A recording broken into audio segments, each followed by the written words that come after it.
कक्षा 11वीं के सभी विद्यार्थियों के लिए आज की इस क्लास में भूगोल का एक इम्पोर्टेंट प्रश्न पत्र लेके आई हूँ आपके लिए। ऐसे क्वेश्चन हैं जो आपको त्रैमासिक परीक्षा में देखने को मिलेंगे। जिसको अच्छे अंक चाहिए वो पूरा पेपर कंप्लीट करें। कंप्लीट नहीं करना चाहते हैं तो एक बार पढ़ के आप जरूर जाए पूरे प्रश्नों को। तो बिना किसी देरी के पहले प्रश्न को पढ़ लेते हैं। पहले प्रश्न में सही विकल्प चुनना है आपको। पहला है, निम्नलिखित में से किस विद्वान ने भूगोल शब्द का प्रयोग किया? इरेटोस्थनीज ने। दूसरा है, निम्नलिखित में से कौन सी संख्या बिग बैंग घटना को प्रदर्शित करती है? तो 13.7 अरब वर्ष। तीसरा है, निम्न में से कौन सेल अवसादी है? तो बलवा पत्थर है। चौथा है, वायुमंडल में ऑक्सीजन की मात्रा है कितनी है? 21%। पांचवा, भारत का क्षेत्रफल कितना है? 35.5 लाख वर्ग किलोमीटर है। 5 सही विकल्प है आपके। 5 ही बहुत इंपॉर्टेंट है। कंप्लीट अच्छे से करें एक एक प्रश्न को। अगले प्रश्न की ओर बढ़ते हैं जिसमें आपके रिक्त स्थान की पूर्ति कीजिए। पहला है, भारत के मध्य से डेडेस रेखा गुजरती है। भारत के मध्य से कर्क रेखा गुजरती है। दूसरा है, पृथ्वी पर जीवन डेडेस वर्ष पहले आरंभ हुआ? 380 करोड़ वर्ष पहले आरंभ हुआ। तीसरा है, ग्रेनाइट और बेसाल्ट डेडेस सेलों का उदाहरण है? तो अग्नेय सेलों का उदाहरण है। चौथा है, उष्ण मरुस्थलों में डेडेस एक महत्वपूर्ण अपरदन का कारक है? कौन सा है? पवन है एक महत्वपूर्ण अपरदन का कारक। अगला है, भूकंप मापी यंत्र डेडेस कहलाता है? सिस्मोग्राफ कहलाता है। छठा है, जैव भूगोल में डेडेस का अध्ययन किया जाता है? जीव और वनस्पति का अध्ययन किया जाता है इसके अंतर्गत। तो रिक्त स्थान हो गए हैं आपके। अगले प्रश्न में आपकी जोड़ियां हैं। स्क्रीनशॉट ले अच्छे से, एक एक प्रश्न को कंप्लीट करें। जितने भी आपके पेपर हुए हैं सारे के क्वेश्चन आपके आए हैं एग्जाम में, तो इनको भी आप अच्छे से कंप्लीट करें ताकि आपको अच्छे से अच्छे अंक प्राप्त हो। और ये आपका अगला प्रश्न है जिसमें एक शब्द या एक वाक्य में उत्तर बताएं। पहला है, खनिज का मूल स्रोत क्या है? मैग्मा। दूसरा है, मरुस्थलीय क्षेत्रों में उथली जल की झीलों को क्या कहते हैं? प्लाया कहा जाता है। तीसरा है, पृथ्वी की त्रिज्या कितनी है? 6378 किलोमीटर है। चौथा है, वायुमंडल में ऑक्सीजन की मात्रा कब पूर्ण रूप से हुई? 200 करोड़ों रूप से पूर्ण हुई। अगला है, भारत किस गोलार्ध में स्थित है? उत्तरी गोलार्ध में स्थित है।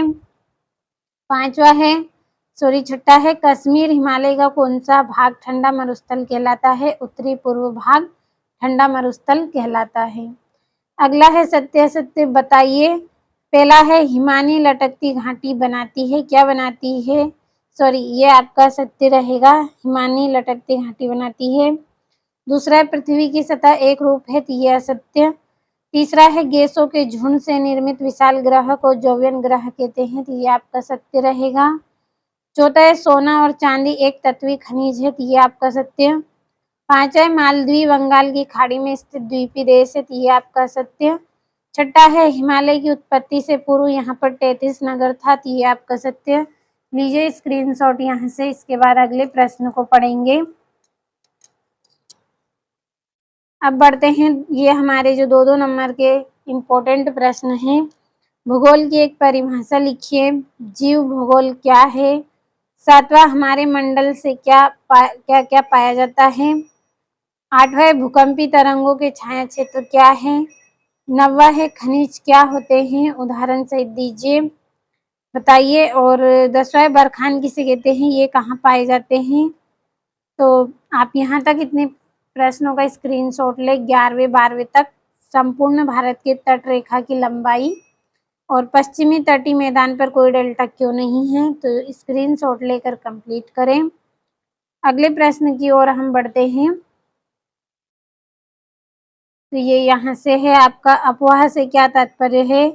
14वां, घाटी रंध्र अथवा युवाला का विकास कैसे होता है?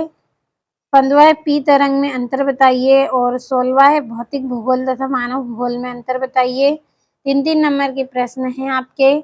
जिसको अच्छे अंक चाहिए वो पूरे प्रश्नों को कंप्लीट जरूर कर ले। अब अगले प्रश्न की ओर हम बढ़ते हैं। अगला है, भारत को एक उपमहाद्वीपीय क्यों कहा जाता है? 17वां, पूर्वी तटीय मैदान और पश्चिमी तटीय मैदान में अंतर स्पष्ट कीजिए। अथवा है, भारत की नदियों की विशेषता का वर्णन कीजिए। 18वां है पृथ्वी की आंतरिक संरचना का विस्तार से वर्णन कीजिए। और पृथ्वी की परपटी में कौन कौन से प्रमुख तत्व पाए जाते हैं। 19वां नदी घाटी मैदान में पाए जाने वाले महत्वपूर्ण स्थलाकृतियां कौन सी है, इनका विवरण दीजिए। और 20वां निम्नलिखित में नामांकित चित्र बताइए। नदी विसर्पण और छाड़न झील, डेल्टा, ड्रमलिन और यू आकार की घाटी। तो कंप्लीट अच्छे से कर लेना है, आपके एक एक क्वेश्चन बहुत ही इम्पोर्टेंट है इस क्लास में।